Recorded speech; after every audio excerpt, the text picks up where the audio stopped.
Um, dois, três, bom dia. Só estamos aqui fazendo teste para começarmos nossa live com o Jamê Nobre, grande homem. Vamos aguardá-lo. Já já vamos começar a nossa conversa. Bom dia, bom dia. Bom dia para todos que estão entrando.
Bom dia, Jamê.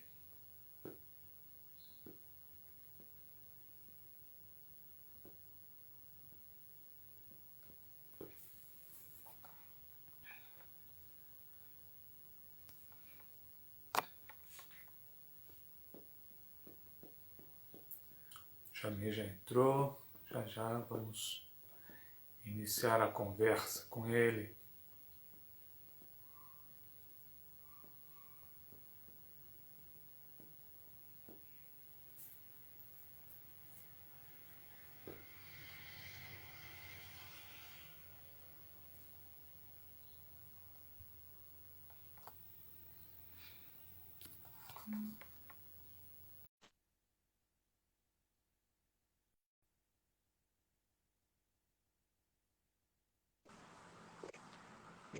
Grande Jamê. Fala, Clécio. Bom dia, tudo bem? Bom dia, graças a Deus, tudo muito bem. Então tá bom. Cadê a Dona Irani? Você falou que ela ia estar aí participando. Vai estar, mas você sabe que a mulher tem um processo. Ah, é? É, Eu pensei que talvez esse processo aí já havia sido diminuído, nada, antecipado. nada. Tá aqui. Oi, Irani, bom dia. Oi, Dani, bom dia, minha querida. Bom dia, tudo bem com vocês? Tudo bem? Tá bonita de vermelho. Você vê? Olha o que os olhos do amor não fazem, né?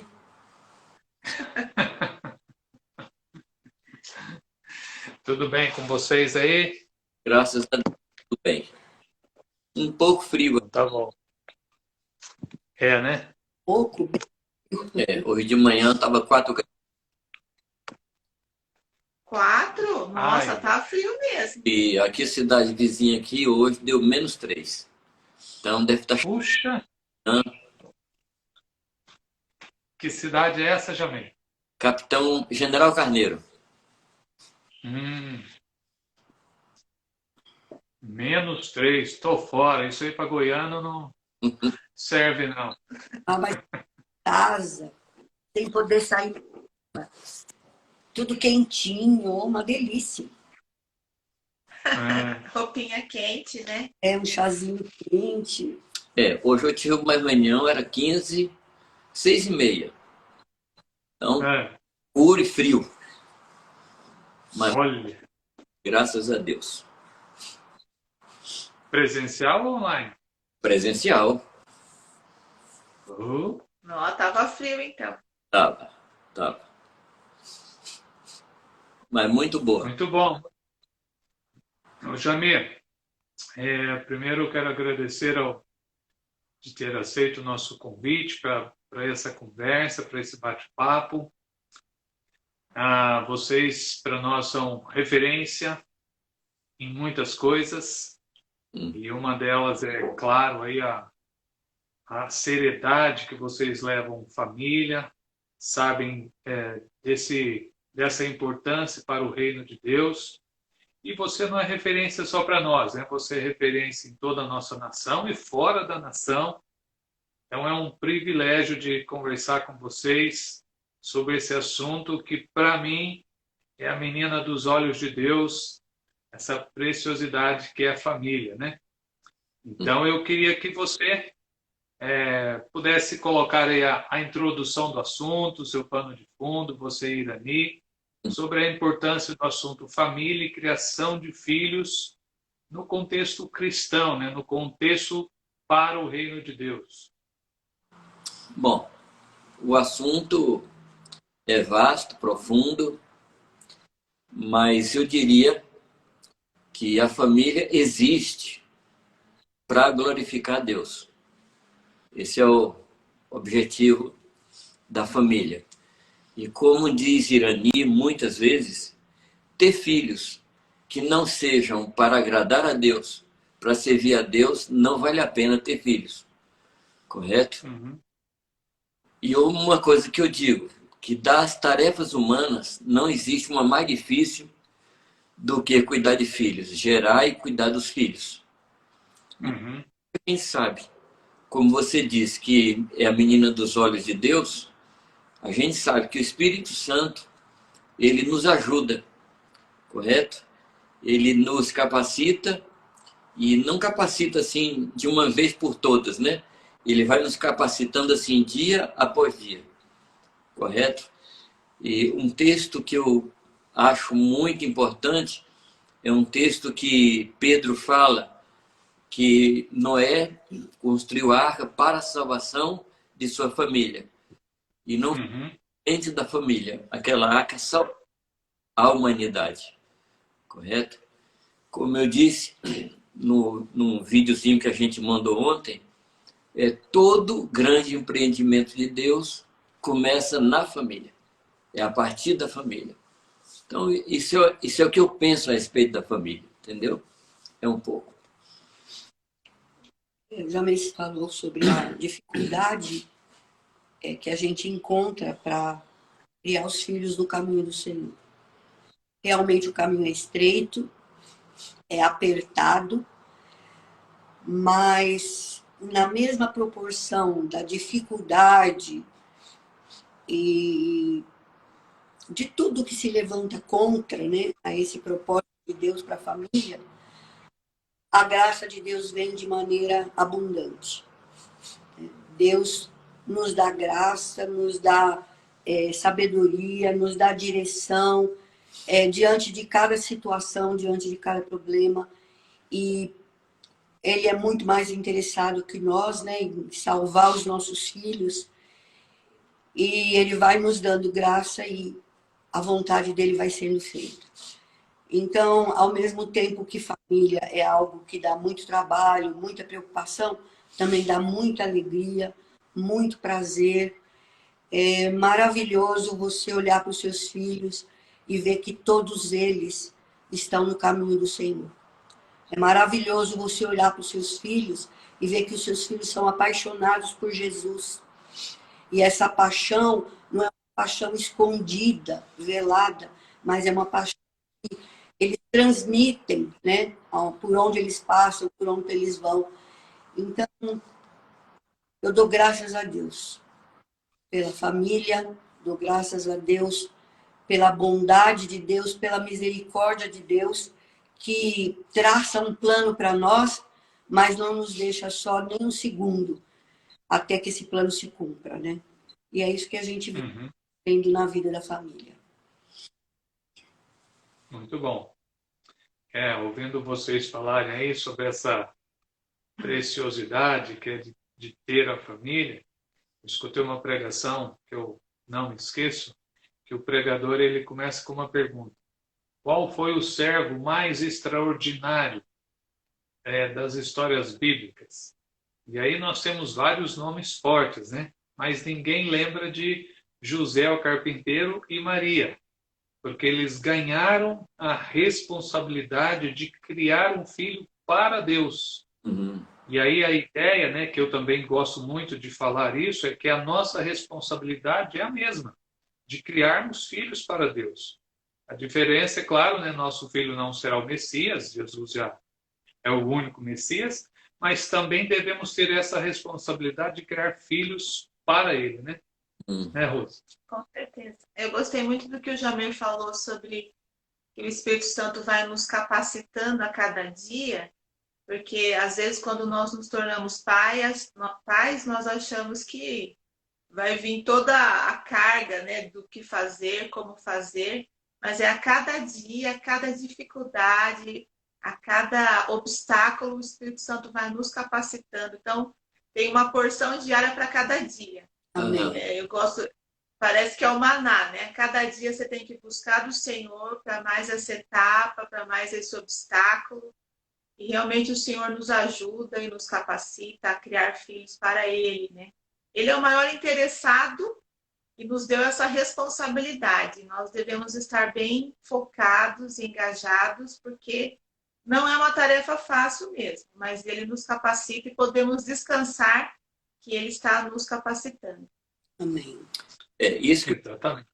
que você está falando e que nós concordamos plenamente, a gente experimentou isso assim muito fortemente, porque eu li algum material antes do casamento, antes que a Cintia viesse, e eu tinha assim algumas soluções, correto? Para os problemas que viessem a surgir. Bom, isso é uma bobagem, porque a solução sempre tem vindo depois do problema, né? Mas eu achava que eu já tinha solução para os problemas que surgissem. Quando a Cintia veio, eu percebi que eu não tinha solução nenhuma. Eu tinha que pedir de Deus. Inclusive, o que eu sabia da Escritura, eu precisava que aquilo fosse revelado, fosse feito carne e entrasse no meu coração. Não bastava eu conhecer os versículos. Aquilo tinha que ser transformado em vida para mim. Correto? Apanhei muito e ela apanhou também, né? Porque como fazer, a gente erra e faz os filhos sofrerem. Dali a 4 anos, aí veio a segunda, né? E eu achei que eu já tinha experiência. Aí a Cindy veio mostrar para mim que eu também não sabia nada. Terceira, 4 anos depois, a Cibele, foi a mesma coisa. Só que quando veio a terceira, eu já não tinha mais a ilusão que eu sabia. Mas essa ilusão. Agora, qual é a questão principal aí? Bom, uma questão, ou um ponto principal, melhor, é que, como você disse, as crianças vêm e não traz um manual. Você não sai do hospital assim, como cuidar desse filho? Não tem. Porque cada um é uma pessoa completamente diferente da outra, e uma solução que você tinha para a primeira não serve para a segunda, não serve para a terceira. 18 anos depois, quando veio o Jamê Filho, aí realmente eu já estava com a mão, ou na mão, o meu diploma de incapacidade. Eu já tinha ganho o diploma, estava completamente tranquilo quanto a isso, eu não sabia. Mas uma coisa, Rose e Clésio, que me ajudou muito, é que quando eu estava para casar com Irani, eu estava apavorado. Muito apavorado mesmo. E eu fui conversar com o irmão. Irmão, estou para casar, assim, tem uma moça, e contei a história. E falei, eu estou com muito medo da minha capacidade de viver esse casamento. E ele me falou uma coisa que vai até hoje. Ele falou, Jamê, Deus nos dá a unção para a próxima fase. E quando você for casar, Deus vai lhe dar unção para o casamento. Quando os filhos forem chegando, Deus vai dando unção proporcional. Correto? E aí eu fui aprendendo na vida que primeiro vem o problema, depois a solução. Primeiro vem o frio, depois o cobertor. Primeiro vem a depois a comida. Nunca antes. Correto? Primeiro aparece o mar vermelho, depois Deus abre. Então, quando o filho vem, ou quando vem um casamento, no caso, né? Deus vai dar unção para a gente. Unção para ser marido, unção para ser pai, unção para ser mãe, unção para ser esposa. Porque isso é do total interesse de Deus. Deus nenhum casamento fracasse. Nenhum casamento. Porque é um negócio que ele inventou. Então, se a gente seguir o manual, que é a palavra, isso vai dar certo. Vai dar certo, com certeza. Né? Porque Deus tá envolvido nesse negócio. Com certeza. A Irani falou sobre as alegrias, né, de ter os filhos. Semana passada a gente estava concluindo a gravação do nosso curso, né? Que o curso vai ser muito bom. Mas a gente estava falando aqui em casa, antes das gravações, sobre alguns versículos, né, que citaríamos naquela semana. E aí um dos versículos nós falamos, né, corrige o teu filho e ele dará delícias à tua alma. E aí eu falei para minha filha, olha porque eu estou tão alegre, porque a minha alma está tão leve, porque vocês foram corrigidos, então eu estou feliz. Eu tenho delícias porque os filhos foram corrigidos e estamos nos caminhos do Senhor, né? Ô, Jamir, deixa eu mudar de canal. Eu ouvi você dizer algumas vezes, em algumas pregações que eu estava com você, que você disse que a família não existe para si mesma. Que a família tem um outro propósito. E aí eu queria que você abordasse um pouco disso, que não é para em si mesmar, né? Voltar para si mesma e isso ser o centro do universo. Por favor. Bom, e a gente tem uma questão de base. Porque o homem, ele é egoísta e egocêntrico. Então ele acha que ele é o Sol, né? Ele é o centro do universo, do sistema solar. Aí quando ele descobre que ele não é, ele tem uma frustração terrível. Isso também no casamento. A pessoa acha que ele vai procurar aí na praça, né, falando de um rapaz, né? Que ele vai achar uma moça que vai viver para a felicidade dele. Correto? Então ele é uma pessoa que também está procurando alguém que viva para a felicidade dela. Ou seja, dois egoístas se casam. E é a desgraça total. É a desgraça total. É o fracasso anunciado, o pré-anunciado. Correto? Quando Deus cria o casamento, Deus cria para ele. Deus cria para a glória dele. E quando vem os filhos, a gente acha que os filhos vieram para a alegria da gente. A gente acha que Deus vai me dar filho, esse filho vai me fazer feliz. E numa determinada região do Brasil, existe aquela mentalidade: quanto mais filho eu tiver, melhor futuro eu tenho. Meus filhos é a minha aposentadoria. Não é? E isso realmente é uma mentalidade. Bom, em primeiro lugar, o casamento não é para mim. O casamento não é para me fazer feliz. O casamento é para eu fazer outra pessoa feliz. Correto? A pior coisa, dois carentes se casam. É uma desgraça. Porque joga um peso no ombro do outro, no coração do outro, que é impossível de carregar. Então, me caso para ser feliz, tenho filho para ser feliz. Então, o foco está totalmente equivocado. Agora, quando meu foco é agradar a Deus, louvar a Deus, bendizer o nome do Senhor, aí Deus me manda a esposa certa. Correto? A palavra diz que a herança vem dos pais, mas a esposa correta, a esposa boa, ela vem de Deus. Correto? E aí essas duas pessoas, elas existem para o louvor da glória de Deus. Correto?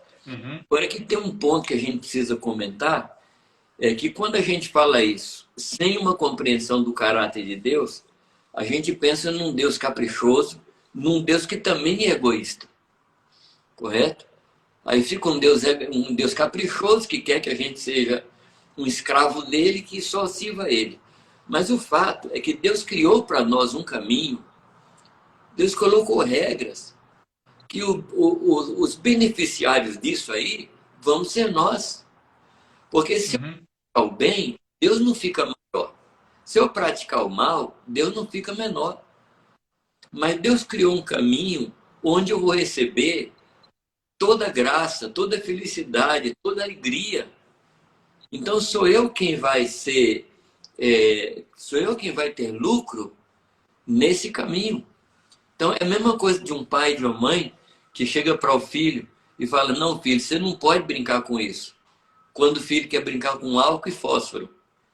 Aí pode pensar: não, mas o pai só quer que eu obedeça a ele porque o pai gosta de ser obedecido. Não, você não entende o perigo do álcool e o perigo do fósforo. Então tem que dizer: anda por aqui, não briga com isso para o seu bem. Correto? Então o ponto de fundo aqui, o pano de fundo, ou a questão de fundo, é conhecer o caráter bondoso, generoso e amigo de Deus. Correto? Quando Deus diz não faça, Ele está pensando no nosso bem. Quando Ele diz faça, Ele também está pensando no nosso bem. Quando a gente diz assim, minha esposa ou meu filho, eu tenho muito receio desse pronome possessivo. Porque, na realidade, nem nós somos nossos. Nós não temos nada. Minha esposa é do Senhor, meus filhos são do Senhor. E aí eu preciso perguntar a Deus: como é que o Senhor quer que eu trate a tua filha? Essa senhora que vive comigo aqui é filha do Senhor. Então, como é que o Senhor quer que eu trate? Isso muda a coisa. E os filhos, da mesma forma. E, Clésio, você já me ouviu falar também sobre uma das orações mais poderosas, mais eficientes, mais eficazes da Escritura, que é a oração de Manoá. Quando Deus fala que ele vai ter um filho, ele se volta para Deus. Aliás, ele fala com a mulher, né? Porque é a mulher que ouviu a promessa. Ele fala: quando o homem aparecer de novo, esse homem no caso era o anjo, pergunta para ele qual o serviço e o estilo de vida desse menino. Correto? Porque ele tinha consciência que aquele menino que nascer não era para ele, era para o Senhor. Então isso muda tudo. Se eu considero que o filho é para Deus, eu vou perguntar para Deus: Deus, como é que o Senhor quer que eu trate isso que é propriedade tua? Enquanto a gente achar que os filhos são nossos, como se fosse um pet, como se fosse um animal que a gente comprou na loja de animal de estimação, a gente vai tratar do nosso jeito. Nós vamos tratar do nosso jeito. Mas quando eu compreendo que os filhos são do Senhor, para Ele, e a palavra é muito clara, os filhos são herança do Senhor. Ou seja, é Deus que vai receber a herança, não sou eu que vou receber. Então, a minha responsabilidade é preparar o meu casamento para apresentá-lo diante de Deus e preparar meus filhos, dizer: Deus, aqui estão os filhos que o Senhor me pediu para eu cuidar, estou devolvendo a Ti. Entendeu? Então tem essa questão de fundo aí, de eu compreender que eu não pertenço a mim mesmo, minha esposa não pertence a mim, meus filhos não pertencem a mim, tudo é de Deus. E quando eu tenho essa mentalidade e trabalho de acordo com essa mentalidade, aí vem a alegria, vem a felicidade, vem a paz. Correto? Tem um outro versículo na Escritura que eu gosto muito, Isaías 54:13, que diz assim: e todos os teus filhos serão discípulos do Senhor. Ora, com esse a gente entende que tem filho que não é discípulo. Mas qual é a consequência? A paz será abundante. Correto? Então eu quero deixar muito claro aqui que a obediência a Deus só traz lucro para nós. Deus não fica maior nem menor com minha obediência ou minha desobediência. Sou eu quem tem lucro. Correto? Muito bom. Muito bom. Aproveitando a questão do Jamê, eu queria que ele me falasse um pouquinho sobre o poder da oração das mães, né, Irani? A Irani é um exemplo para mim de oração, de mulher de Deus, apaixonada pelo Senhor, tenho a maior admiração pela vida dela. As orações dela abençoam a minha casa, a minha família. Mas nós, como mães, eu acho que temos um papel muito fundamental nessa família de realmente estar colocando a nossa casa, os nossos filhos diante do Senhor. E eu tenho aprendido isso com a Irani, estou caminhando ainda, mas ela me abençoa. Eu queria que ela falasse um pouquinho desse papel da mãe na família, na oração. Gosto muito de te ouvir, minha querida.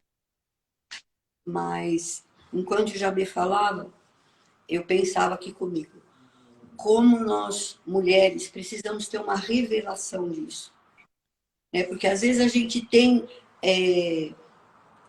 conhecimento a respeito de tudo isso, mas isso ainda não nos foi revelado. E isso nós, mulheres, precisamos ter revelação. E precisamos pensar junto com o marido, precisamos estar alinhados, marido e mulher, porque se os filhos percebem uma divisão, uma separação, uma maneira diferente de pensar entre um e outro, qualquer sonho que você tem em relação aos seus filhos vão ser prejudicados por causa disso. Então, é muito importante que haja unidade entre o casal. E a outra coisa que eu ia falar, né, dentro disso que a Rose falou, eu creio que nós, as mulheres, temos um ministério assim mais de oração do que tanta ação. E eu gosto muito de orar porque eu assumo aquela postura, que eu me preparo para orar, eu sei que eu vou falar com Deus. Então é um privilégio muito grande, né? Você poder falar com Deus a qualquer hora do dia ou da noite e falar com Ele a respeito de qualquer assunto, de qualquer situação. E algo que Deus tem feito, né, no meu coração, é ter uma clareza a respeito daquilo que Deus quer e não se conformar quando a coisa não está acontecendo exatamente daquele jeito. Às vezes nós temos uma visão do que Deus quer, mas a gente percebe que a família não está andando naquela visão, mas às vezes entra em depressão, fica abatida, fica desanimada, a tendência é desistir, mas nós não temos o direito de desistir. Deus não nos deu esse direito de desistir. Nós temos que insistir. Nós temos que insistir se as coisas não estão indo bem, de acordo com aquilo que a gente crê que Deus quer. Então, nós temos que nos aplicar à oração com muito empenho. E quando tudo está bem, que a gente percebe, né, que os filhos estão bem, que as coisas estão caminhando de acordo com a vontade de Deus, nós temos que perseverar na oração, nós temos que insistir diante de Deus para que essa situação, né, que está acontecendo não mude. Né? O diabo não use de qualquer mentira, de qualquer artifício, de qualquer tentação para desviar os nossos filhos daquilo que Deus está querendo. Então, a oração, ela cabe e é extremamente importante e necessária em qualquer situação. É aquele negócio, né? Eu estou alegre, eu oro. Eu estou triste, eu oro. Eu me sinto realizada, eu oro. Eu me sinto frustrada, eu oro. Então, um filho meu não está bem, eu vou chorar por ele. Eu vou jejuar por ele. Eu vou insistir diante de Deus. A palavra de Deus é muito clara sobre isso. A necessidade da insistência. Como Deus tem prazer em nos ver insistindo diante dele por alguma coisa. E quando nós insistimos diante de Deus em favor dos nossos filhos, nós estamos fazendo exatamente o que Deus quer que nós façamos. E se nós estamos fazendo o que Ele quer, certamente Ele vai nos dar o que estamos pedindo. Então, temos que insistir diante de Deus quando tudo vai bem. Mas temos que continuar insistindo diante de Deus que algo está fora da vontade de Deus. Nós não podemos nos conformar de maneira alguma de ver um filho frio na fé, distante de Deus, sem vontade de ir para as reuniões, de participar, de se envolver com a igreja. Isso tem que nos trazer responsabilidade e temos que lutar contra isso para que Deus tire os nossos filhos de uma situação como essa e leve o nosso filho para o lugar que bênção, meu filho, graças a Deus, está envolvido na igreja, tem tempo de oração, está lendo a palavra. Não abaixe guarda, não desista, não esmoreça, não enfraqueça. Continue na brecha, lutando e se esforçando para que seu filho permaneça diante de Deus e cresça, né? A palavra de Deus é clara, a vereda do justo é como a luz da aurora. Não é a vereda do injusto, é a vereda do justo. Então, o filho está bem, está andando em justiça, vamos continuar para que ele e a luz que Deus tem dado a ele brilhe cada dia mais e ele faça diferença na escola, no trabalho, mesmo no meio da igreja, entre os jovens, né? Aonde quer que ele esteja, ele possa resplandecer e glorificar o nome do Senhor, que é o objetivo principal da existência dele. Não sei se eu fui... Eu gosto muito de ouvir a Irani, assim, encoraja o meu coração, porque essa fala dela, não desista, nós não temos o direito de desistir, não temos o direito de esmorecer. Essa realmente é a vida da minha irmã, me alegra muito, porque realmente ela coloca diante do Senhor todas as coisas e nos ensina a orar. Muito obrigada, porque a minha família tem sido abençoada pelas suas orações, pela sua persistência. Admiro vocês, o legado que vocês têm deixado, né? Tem marcado a nossa geração. Muito obrigada, viu? Obrigada mesmo por essa insistência, persistência e não esmorecer, né? Realmente a Irani é um exemplo de oração. Muito obrigada, viu? Me sinto abençoada nessa manhã com as suas palavras. Amém. Muito bom. Eu quero fazer uma pergunta difícil, viu, Jamei? Até acho que já sei como que você vai começar a resposta, mas você falou que quando chegou a terceira filha, você já tinha um diploma, né? Um diploma de que não sabia. Exato. Mas vocês já estão casados há 50 anos, já viveram muitas coisas, já venceram muitas coisas, tiveram muitas conquistas, né? A vida não foi só conquistas, mas vocês tiveram muitas conquistas. Uma delas é de permanecer casado durante 50 anos. Parabéns, Irani, de ficar firme com o Jamê desses 50 anos. O Jamê merece um presente, você merece 2. E também tem 4 filhos. Ela é meu presente. E hoje as pessoas estão esperando uma resolução mágica ou aquela vacina que vai solucionar tudo em casa, tanto no relacionamento conjugal quanto na educação dos filhos. Sabemos que isso não existe. Agora, eu queria ouvir de vocês conselhos gerais.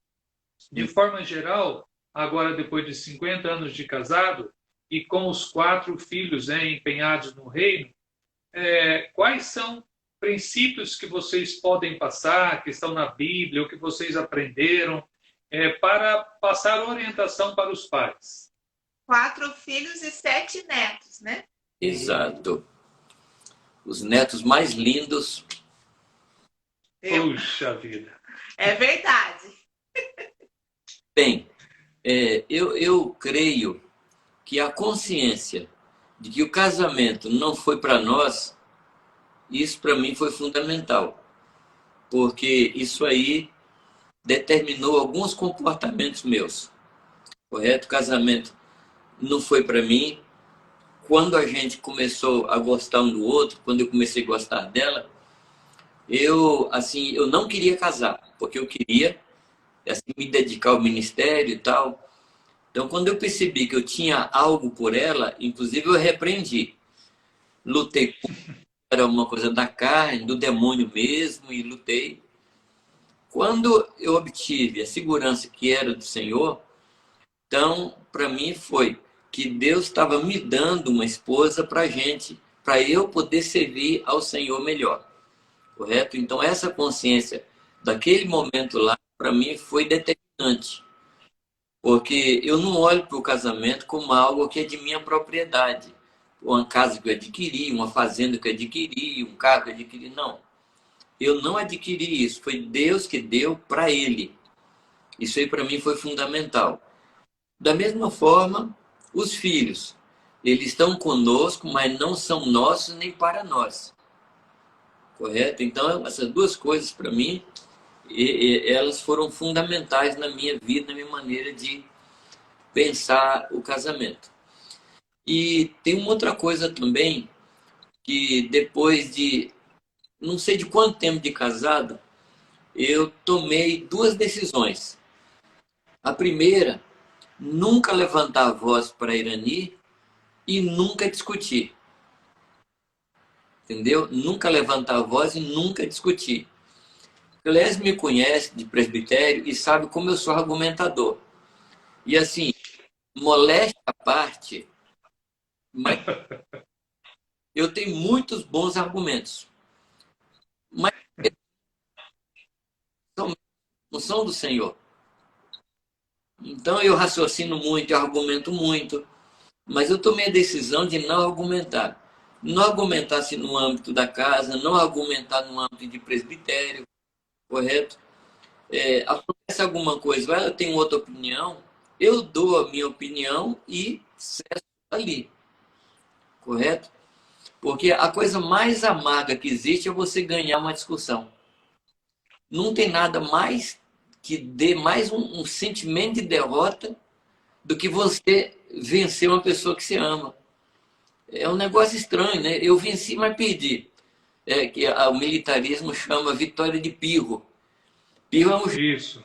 né, que ganhou uma grande batalha perdendo praticamente seu exército. Então, quando eu ganho uma discussão com o Irani, é uma vitória de pirro. É um negócio que não vale a pena discutir. Não levanta a voz e não discutir. Se eu estou entendendo que o que eu estou falando é de Deus, quem tem que discutir com ela é Deus, não eu. Correto? Eu não posso bancar o advogado de Deus defendendo as causas do Senhor. Ele é meu advogado e não eu dele. Correto? A consciência de que os filhos não são nossos também nos dá uma série de comportamentos ou caminhos que ajudam a manter a paz em casa. Correto? E uma outra coisa que Deus falou muito no meu coração, quando eu estava lendo aquele texto há muitos anos atrás, que o Senhor vai apresentar a sua igreja a Ele mesmo, sem mancha, sem ruga, correto? E aí eu percebi que muitas rugas que as esposas têm é a gente que provoca. Então, o que eu procuro fazer? Facilitar a vida dela para não ter ruga, entendeu? Mas procurar facilitar nas mínimas coisas. O tipo de casa, o tipo de utensílios domésticos, tudo na casa para sempre facilitar a vida dela, porque eu não quero apresentá-la a Deus com rugas de preocupação, rugas de desgosto, entende? Então, como Jesus Cristo faz com a igreja, eu preciso fazer com ela, facilitar a vida, servi-la, honrá-la, criar um ambiente de paz, criar um ambiente de alegria. Isso em todos os aspectos áreas da vida, correto?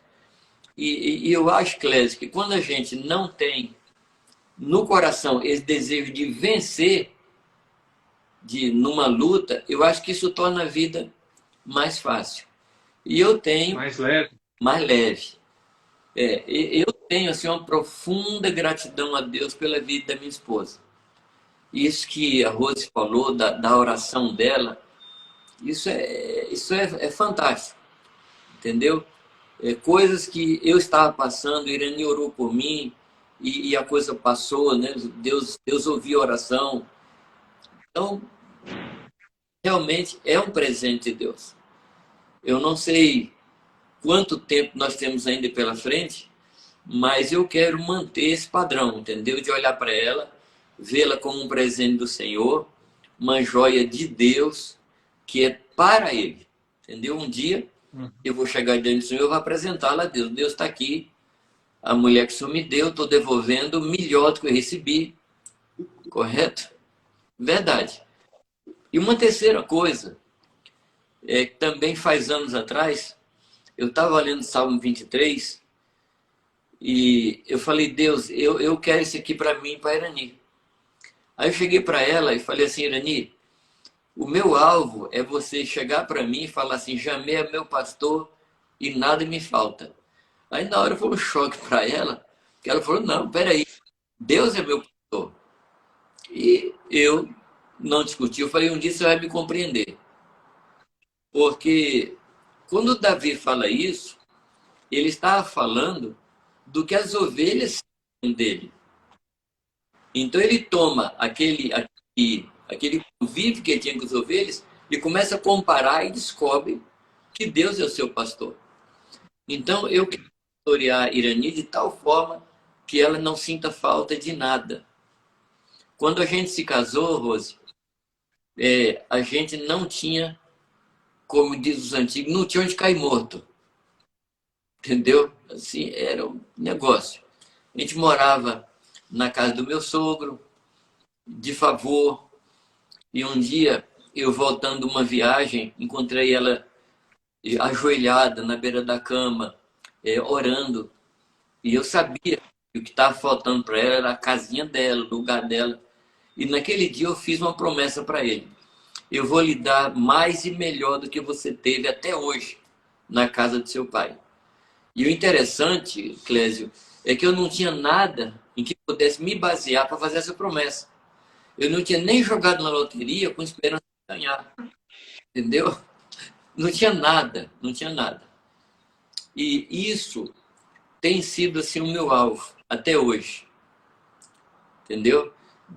Para manter paz com ela, cobrir, suprir toda a necessidade que ela tem. É uma bijuteria, eu quero dar bijuteria. É uma plantinha, eu quero dar plantinha. Roupa, eu não me atrevo a comprar. Porque dos outros que eu já tive nos 50 anos, ó. Mas eu a valorizo, entendeu? Para mim, ela tem um valor muito grande. E eu não sei, agora você pode perguntar para ela, né? Estou falando da minha parte, né? Ah, eu quero ouvir, Dani. Eu acho que eu já até contei um pouquinho para você, né, da minha história. Sim. Eu, com 13 anos, eu fui despertada para orar pela pessoa que Deus teria para mim, né? E eu lembro direitinho que eu ajoelhei assim do lado da cama da minha mãe, no quarto dela, com a porta fechada, e comecei a orar e falei, Deus, a pessoa que o Senhor tem para mim já existe. Está em algum lugar da terra que eu não sei onde é, mas já existe. Aí eu fui e falei, Senhor, eu quero que essa pessoa te ame acima de todas as coisas e que depois me ame. E ainda eu falei, Senhor, se ele não for convertido ainda, o Senhor converte, porque eu não quero nem conhecer antes de ser convertido. Fiz essa oração e levantei, fui fazer outras coisas e a vida foi continuando e tudo. Aí quando eu conheci o Jamê, já estava com 20 para 21 anos. 19 para 20. 19 para 20, quando eu fui para o Instituto Bíblico, né? E eu conheci ele lá, a hora que eu percebi também que eu estava tendo um sentimento por ele, eu também fiquei, assim, preocupada, né? Que falei, eu cheguei no Instituto Bíblico para estudar a palavra, para me preparar, para ir para o meio dos índios. Aí comecei, como eu sou carnal mesmo, misericórdia. Eu não chego aqui, eu já começo a gostar de um rapaz. E fiquei bem chateada e comecei a orar a Deus e lutar contra.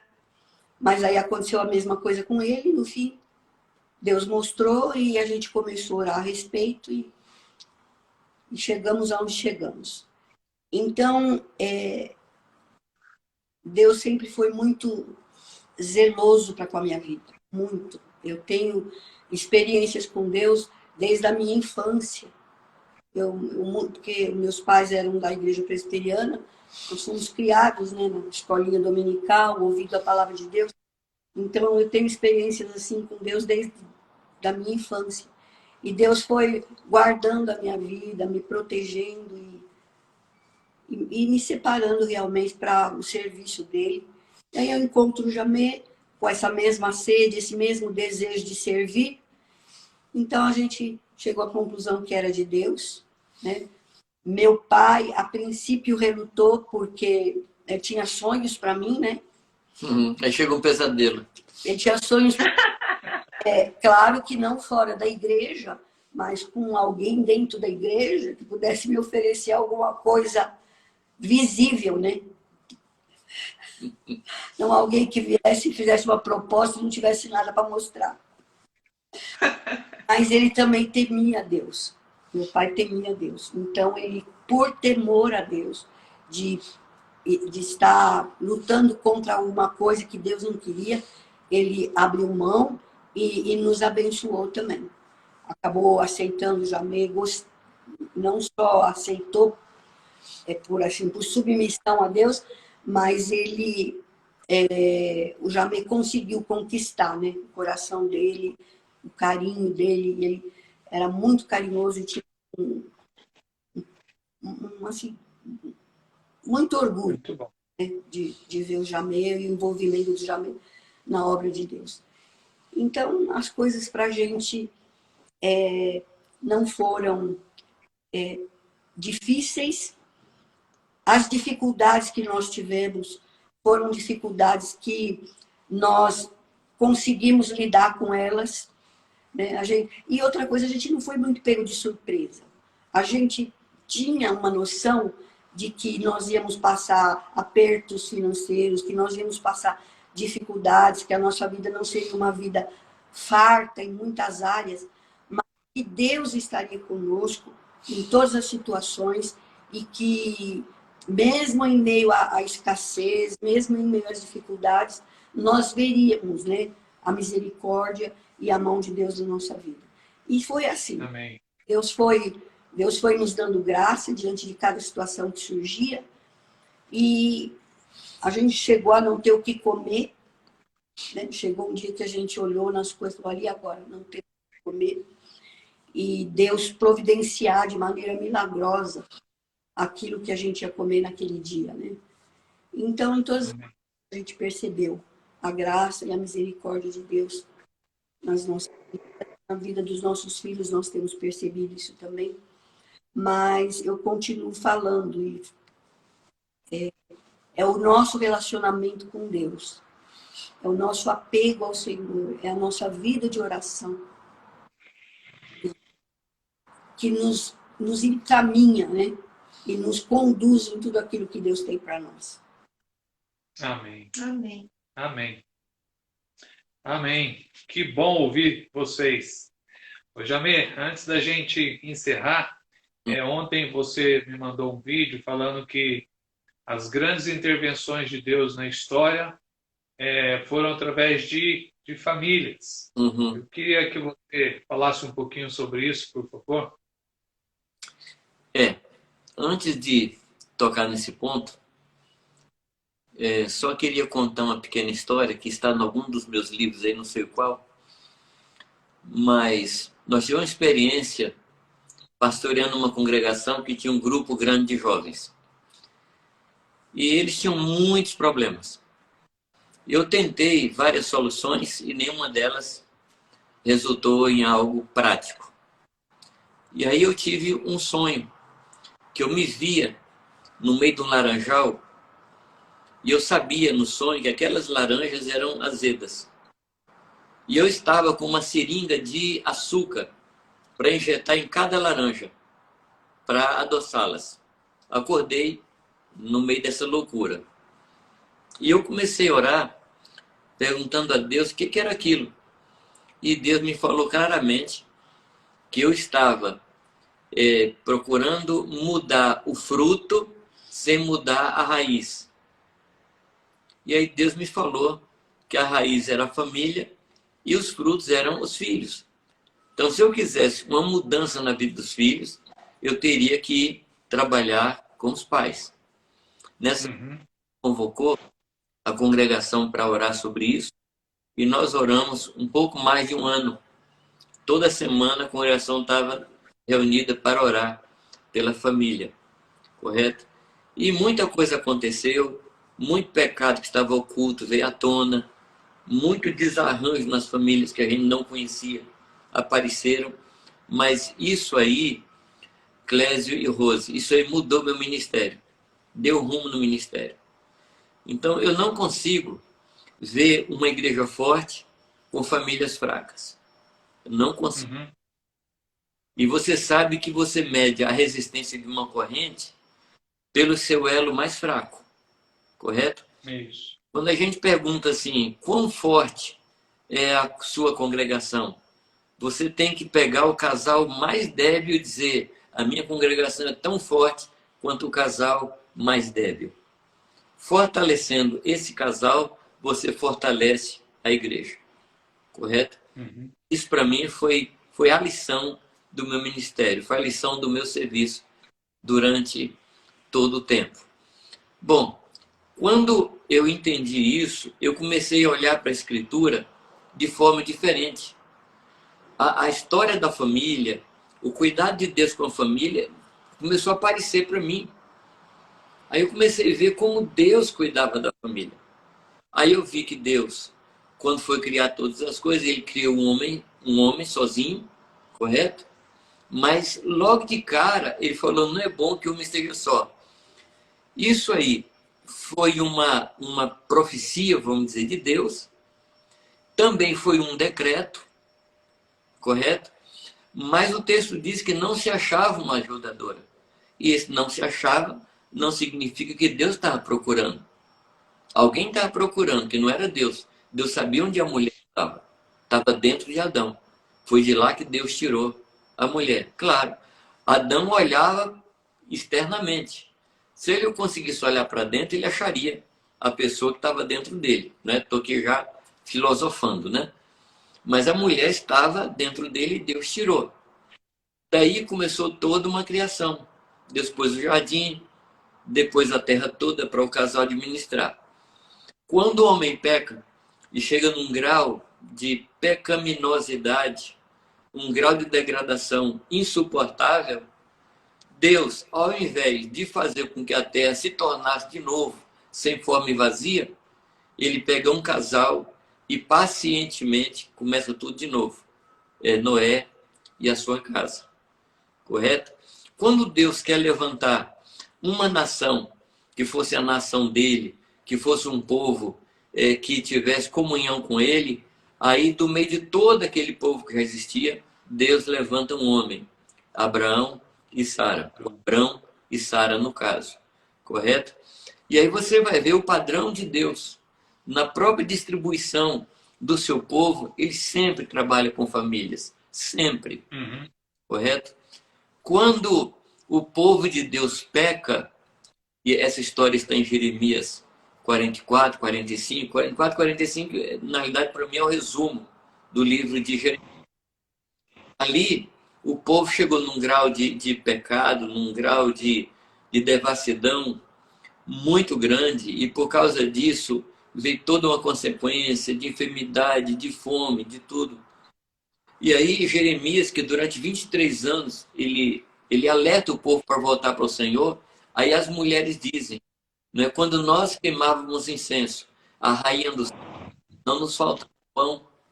E quando nós queimávamos incenso ao Deus dos céus, nos faltou pão. Então nós não vamos deixar de faltar, nós não vamos deixar de queimar incenso à rainha dos céus. E ela diz uma frase que eu acho terrível. Ela diz, por acaso nós fazemos isso sem o apoio dos nossos maridos? Ou seja, inverte o papel, as mulheres passam a conduzir, o marido apoia, por causa disso, eles vão para o cativeiro.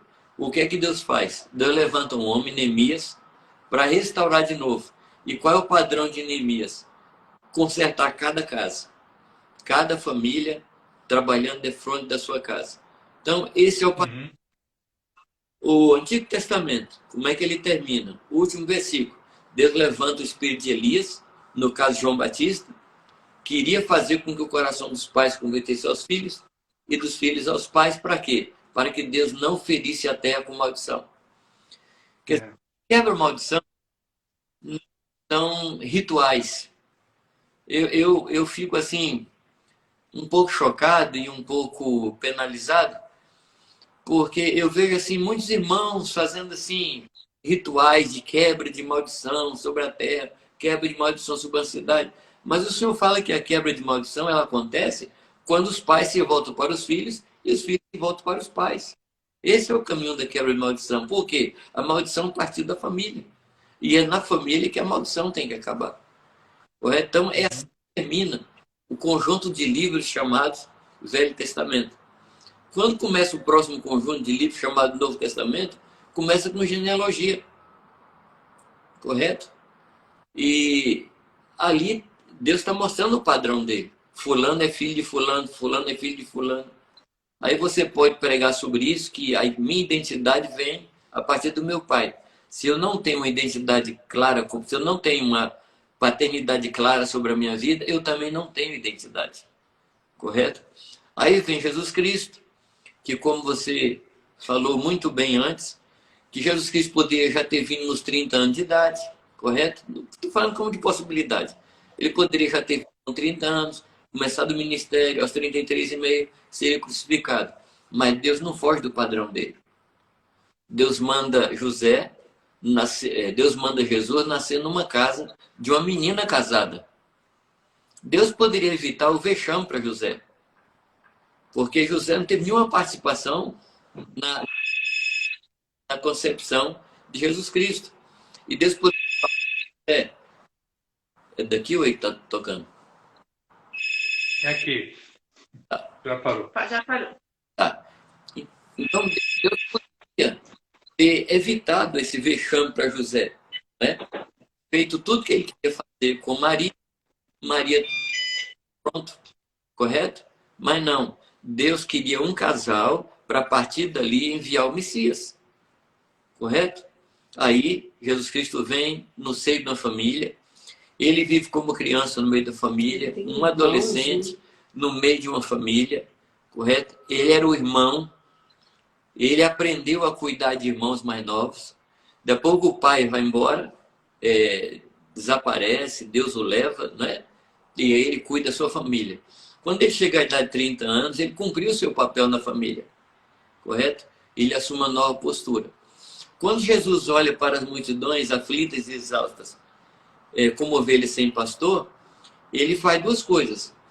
Aliás, três. Ele chama os discípulos, dá o que pregar e manda onde pregar. Que ao chegar na cidade, procura uma casa digna. Então, a resposta de um povo sem pastoreio, a resposta está em você pastorear famílias. A gente fica tentando pastorear indivíduo. É verdade, para o indivíduo, mas tem que levar o indivíduo ao contexto de família. É promessa de Deus que o solitário habite em família. Então, Deus não regra. Aí você vê os escritos de Paulo, como Paulo valorizava a família, correto? Quando vai se levantar um presbítero, as orientações que dá a Tito, ele dá 3 conjuntos de requisitos, e o primeiro conjunto fala de qualidades dentro de casa, qualidades domésticas. O segundo, qualidades morais, e por fim, qualidades espirituais. E aí, depois em Timóteo, ele diz assim, se um homem não governa a sua própria casa, como suprirá a casa de Deus? Nesse texto você aprende que governar não é mandar, é suprir. Correto? O que é que eu espero do meu governo? Eu espero educação, saúde, transporte, é suprimento. Não é mandar. Tem homem que lê esse texto e toma uma atitude assim, de lampião, de machista, de Hitler, sobre a sua casa. Mas isso não é ser homem. É outra coisa, mas não é ser homem. O homem é aquele que, ao ponto da esposa e os filhos falar assim, olha, fulano é nosso pastor e nada nos falta dentro de casa. Nada nos falta não significa que eu tenho tudo. Nada nos falta.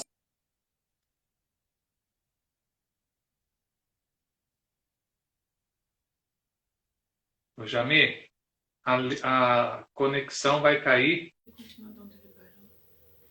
Dos presbíteros.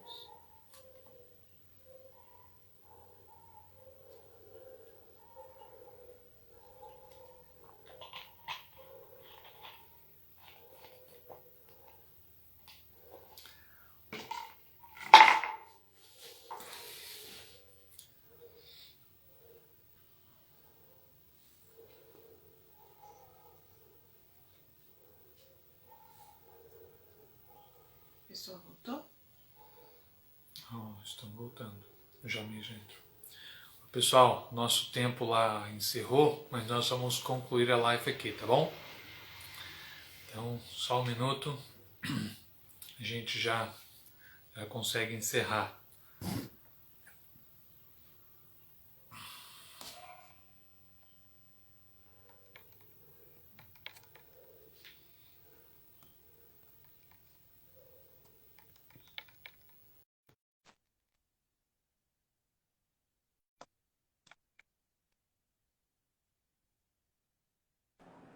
Eu tive um problema aqui que o telefone acabou a carga. Ah, eu pensei que tinha vencido o nosso tempo aqui, Não, porque ele só dá 1 hora. Bom, Você estava nos presbíteros. você estava falando aí dos presbíteros. na realidade, o que eu estava falando é o seguinte: quando termina o Novo Testamento e termina a própria Escritura, termina com um casamento, correto? A igreja e o Senhor Jesus Cristo. E aí eu descobri que esse é o assunto. Esse é o assunto. Qual é o plano de Deus? O plano de Deus é ter uma família de muitos filhos semelhantes a Ele. Então, a palavra fala que nós seremos para Ele filhos e filhas, Ele será para nós Deus. Então, esse é o padrão. Eu acho que a igreja que trabalha para a família, ela está fora do padrão de Deus. E há anos atrás, Clésio, eu ouvi uma palavra de alguém que era secretário do bem-estar do menor, o Mário Altenfelder. Não sei se você já ouviu falar dele. E ele diz assim, que enquanto os governantes não aprenderem a governar para a família, o Brasil vai continuar sendo o que é. Uhum. E nós, os pastores, nós temos que voltar para isso.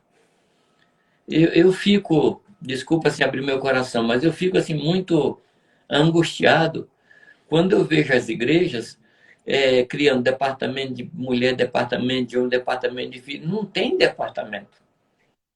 É a família, correto? É a família, uma igreja equilibrada é a igreja que consegue fazer que todas as gerações se comuniquem e dependem uma da outra. Para mim, esse é o segredo de uma igreja, correto? Quando você divide, quando você separa, você quebra a força da igreja. Então, eu preciso que a família viva, não é assim, na integralidade. Né? Uma igreja onde tenha avós, onde tenha pais, onde tenha filhos, não é? Os filhos com liberdade para procurar os avós, como se fosse uma segunda instância, entendeu? Os avós com liberdade para falar com os filhos, filhos, você não acha melhor tratar os seus filhos assim, assim? Correto? E um cobrindo o outro, um ajudando o outro. Esse é o meu sonho de igreja, tá? Esse é o meu sonho. Muito bom. Muito bom, Jamir. Muito bom, Irani. Muito rico ouvir vocês, estar com vocês. Estar perto de vocês é estar junto com os grandes. Eita! Como Deus falou para Davi, e tirei você lá de trás da manada e coloquei você entre os grandes. Então, ser amigo de vocês é estar entre os grandes. Que privilégio. Meu Obrigado, viu, meus queridos? Eu sei que o tempo de vocês é precioso. Obrigado por gastar esse tempo conosco. Nós nos sentimos muito abençoados, não só com essa palavra, mas com a vida de vocês. Nós sabemos o legado que vocês têm na sua família, dos filhos, dos netos. Muito obrigada, obrigada mesmo. Obrigada pela Irani por ser essa companheira de oração. Admiro sua vida e o seu empenho na sua família. Muito obrigada. Assim, as palavras não conseguem expressar toda a nossa gratidão, né? Somos abençoados por vocês. Muito obrigada mesmo. Obrigado vocês, viu? Prazer para nós muito grande. É um prazer, não é gasto, é um investimento. A gente está fazendo exatamente o que a gente veio para fazer. Não fazer isso é perder tempo. Obrigada, obrigada. Eles saibam também do nosso carinho por vocês. E da admiração que nós temos de vocês como família, uma família linda. E louvamos a Deus pela vida de vocês, pela vida da família de vocês, e que vocês continuem, né? Com essa graça, mostrando para o mundo que Deus faz, né? Que é possível, Amém. que é Amém. possível. A gente abençoa vocês com graça e paz. Amém. Um beijão. Amém. Amém. Beijão. Obrigada, viu? Deus abençoe. Recebemos essa bênção, Jamei. Muito obrigado mais uma vez, Deus abençoe. Não é a última vez que vamos requisitar vocês para uma conversa, outras vezes acontecerão. Queremos ouvir muito ainda e aprender muito com vocês, tá bom? Amém, amado. Que Deus abençoe. Um prazer para nós. Amém. Beijão no coração. Beijão. Tchau, tchau. Tchau, tchau. Tchau.